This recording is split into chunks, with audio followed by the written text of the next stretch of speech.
Magandang araw po. Kumusta po kayong lahat? Welcome po sa Nathan's Vlog. My name is Nathan Banaria. At magandang araw din po sa lahat ng Filipino around the world na inaabot ng vlog na ito. Kumusta po kayo? Lagi po kayong mag-iingat. Saan man po kayong panig ng daigdig ngayon. Today, nais ko pong ibahagi sa inyo yung nabasa kong post sa FB na sinulat ni Francis Huachaga na ang title ay by the age of 35,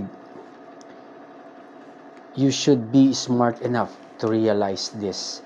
Ito po ay 15, pero kinuha ko lamang po yung 6 na sa aking palagay mas importante at mas magugustuhan nyo at may inspire kayo.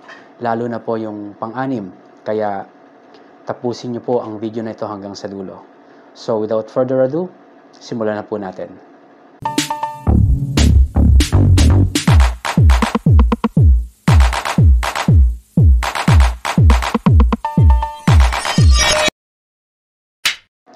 Folks, kung ikaw ay wala pang 35 at kung ikaw ay nasa 20s, maaari mo ring gamitin ang mga ibabato kong kaalaman na galing kay Francis Huachaga upang magamit mo sa pagmomolde ng buhay mo at sa pagbubuo mo ng pamilya later on. So, umpisa na po natin ang number 1.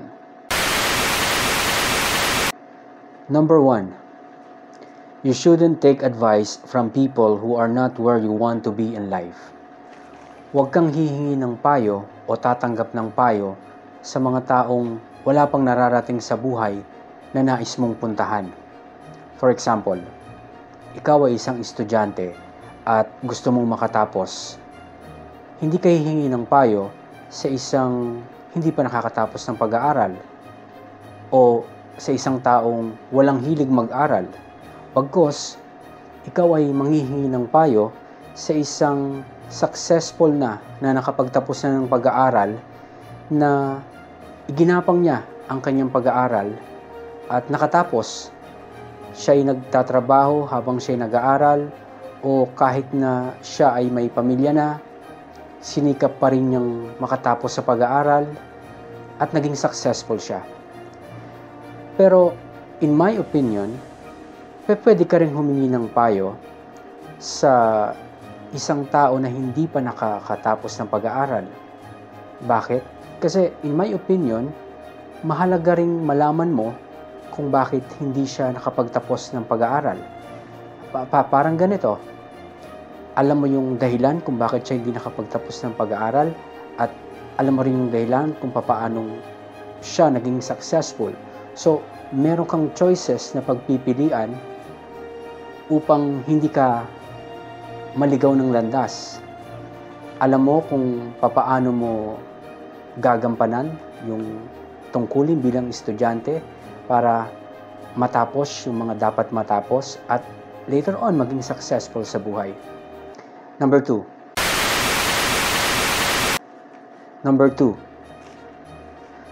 If you find someone smarter than you, work with them.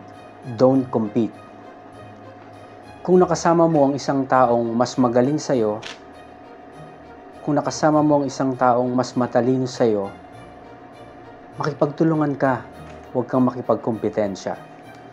Isa ito sa dahilan kung bakit tayong mga Pilipino ay halos karamihan ay hindi umaasenso dahil sa mga kaisipan na pag umunlad ang isa ay kailangan nating hatakin pababa. Yung tinatawag na crab mentality.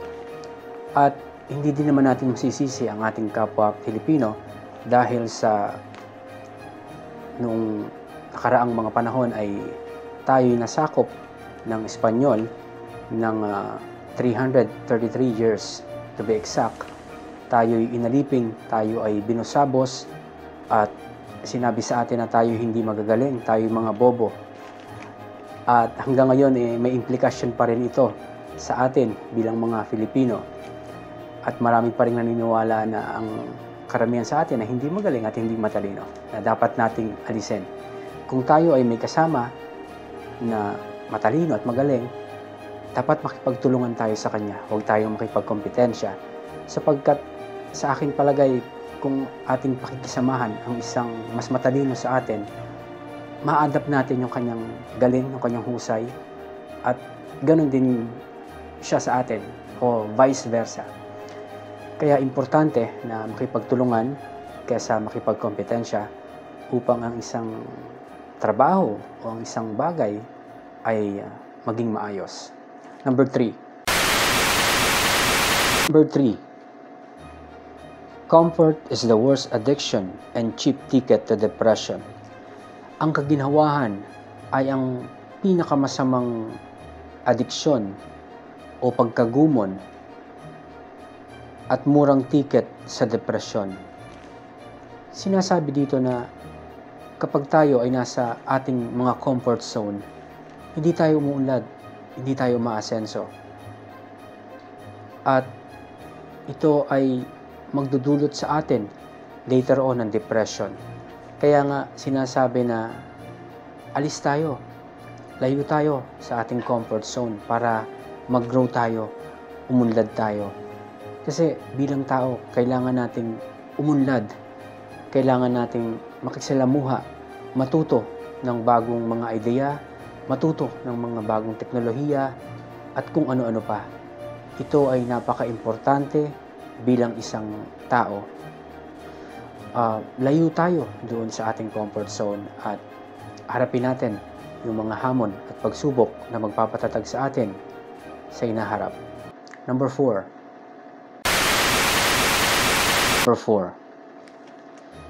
You don't need 100 self-help books. All you need is action and self-discipline. Hindi mo kailangan ang 100 libro. Hindi mo kailangan basahin ang 100 libro. Ang kailangan mo ay action at disiplina. Walang saysay kahit pa 100, 200 libro na self-help books ang basahin mo. Ito'y walang saysay kung hindi mo lalakipan ng gawa, ng aksyon. At kasabay noon ang self-discipline, yung disiplina sa sarili. Kasi sa aking palagay, dito rin nababase ang ikatatagumpay ng isang tao. Yung action at disiplina sa sarili. Disiplina na matulog ng maaga, gumising ng maaga, iwasan manigarilyo, iwasan mag-inom, iwasan ang mga masasamang bisyo. Isa ito sa mga disiplinang nag-aakyat sa atin sa ladder ng tagumpay. At yung action na pagsisikap, disiplina, iyan ang mga ingredients ng tagumpay na kailangan nating gawin upang kalaunan ay anihin natin yung magandang bunga nito. Number 5.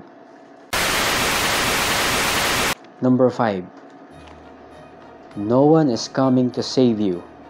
Your problem, your life's 100% your responsibility.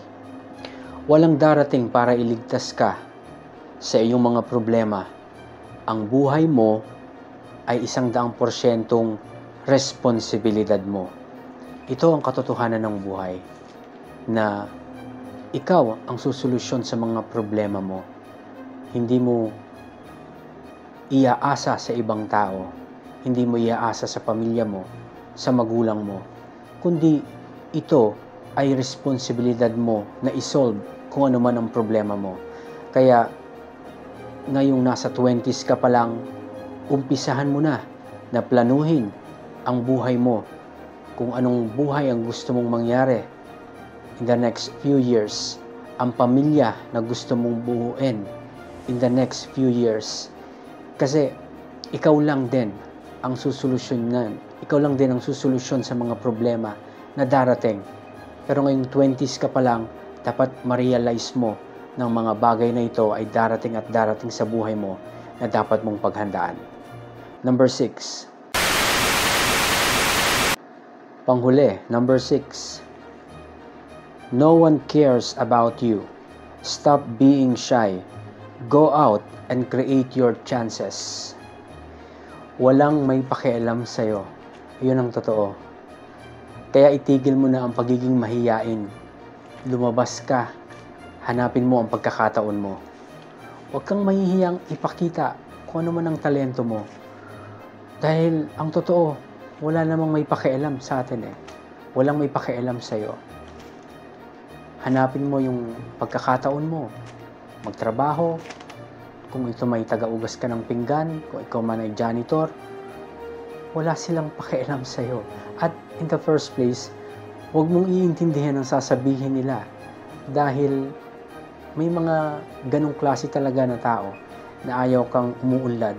May mga ganong klaseng tao na ayaw nilang makikita kang masaya, na mas magaling ka kaysa sa kanila. Bayaan mo, lumabas ka, i-create mo yung pagkakataon mo. Ipakita mo sa mundo kung gaano ka kagaling, kung gaano ka katalino. Huwag mong iintindihin ang sasabihin nila. At bakit ako na-inspire na mag-vlog uli after a few months? Dahil sa number 6 na ito. Ang number 6 na ito ang nagdala sa akin kung bakit itutuloy ko ang pag-vlog. At salamat nandyan kayo. And thank you for watching. So folks, iyan ang 6 na realization. Kung ikaw ay nasa edad na 35 or even 20s, dapat alam mo na to. Kasi ito yung magiging gabay mo sa pagharap mo sa buhay. Ito yung magiging gabay mo sa pagtahak mo sa landas ng ating buhay na punong-puno ng pagsubok. Na kung marirealize mo na ngayon pa lang na nasa 20s ka, ito yung magiging sandata mo dun sa mga problemang kakaharapin mo, dun sa mga problemang pagdadaanan mo. At pag na-realize mo na ito, itong mga ibinato ko na galing kay Francis Huachaga, mas magiging matatag ka, mas matapang ka, malalampasan mo ang mga problema na darating sa'yo. So, mga kaibigan, maraming salamat po sa panonood. Huwag niyo pong kakalimutang mag-like, share, and subscribe. Tandaan po natin na ang kalaman ay lakas at kapangyarihan. Magandang araw.